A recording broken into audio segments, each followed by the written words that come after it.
Good evening. Thanks for being here. Let's talk about the economy and projections. Since the beginning of this year, the COVID-19 pandemic has claimed more than 1 million lives and is not over yet. It is thought that this year almost 90 million people will fall into misery. The world economy is beginning to leave behind the lost feeling during the great confinement in April. But as the pandemic continues to spread, many countries have slowed the pace of reopening, and some are partially reconfining susceptible populations. Although China's recovery has occurred faster than expected, the long road that the global economy will have to travel to return to pre-pandemic levels of activity remains susceptible to obstacles. It's hard for us. The month since the June 2020 Global Economy Outlook update give an idea of the difficulty of reviving economic activity amid the escalating pandemic.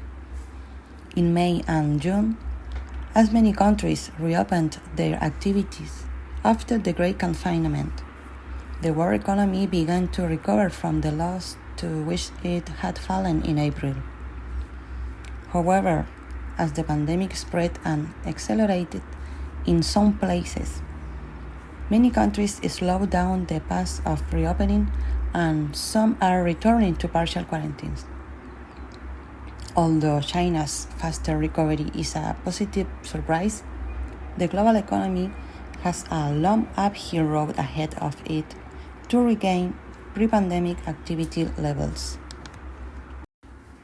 As a result of the easing of lockdowns and the faster deployment on an unprecedented scale of policy support from central banks and governments around the world economy is re-emerging from the depth to which it fell in the first half of this year.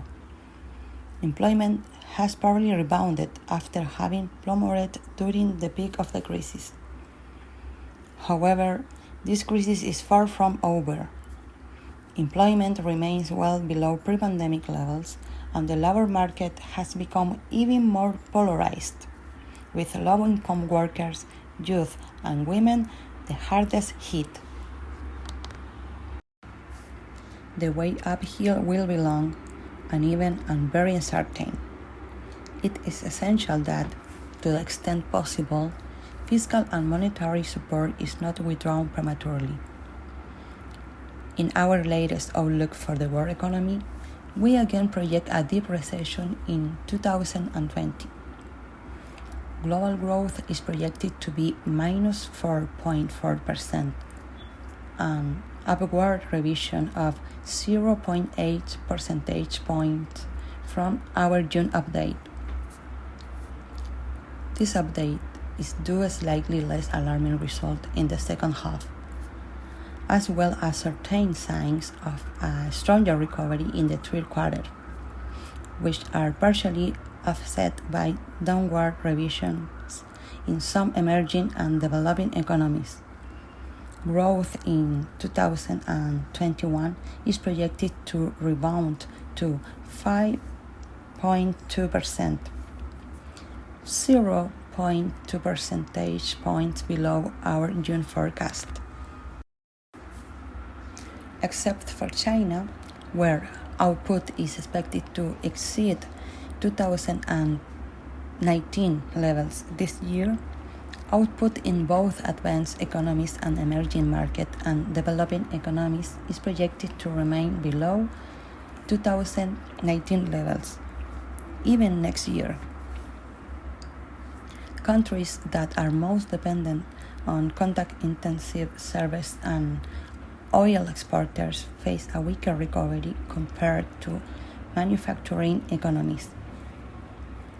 The divergence in income prospects between advanced economies and emerging and developing economies, not including China, triggered by this pandemic, is projected to worsen. Let's look at the following scheme.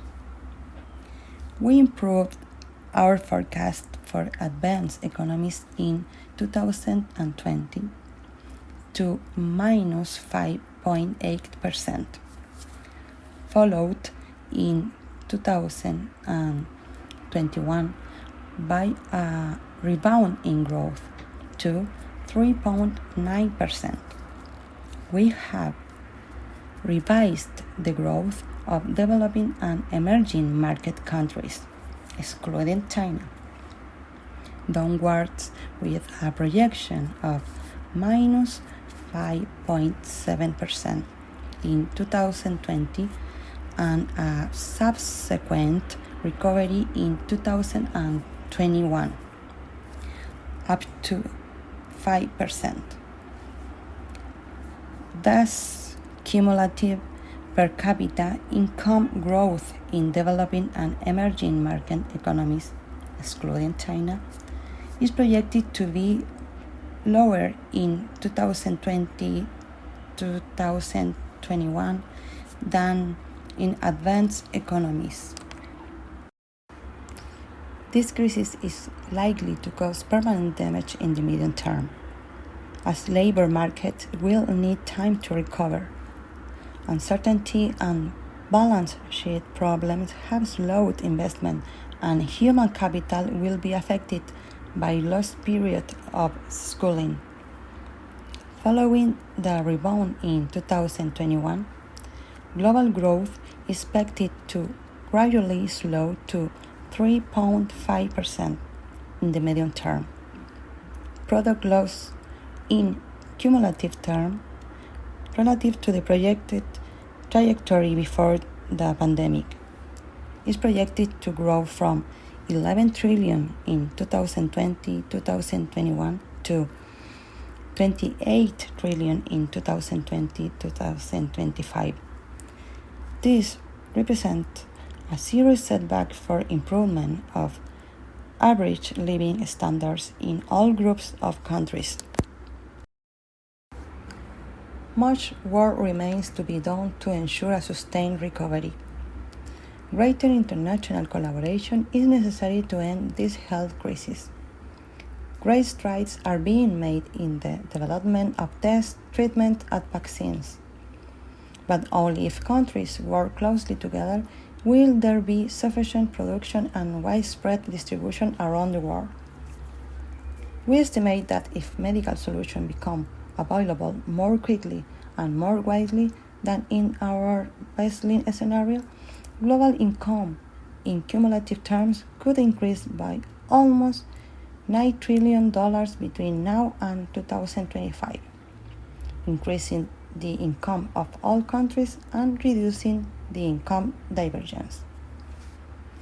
On the basis of these measures, policies for the next phase of the crisis should seek stable improvements in the world economy that create a prosperous future for all. Thank you very much.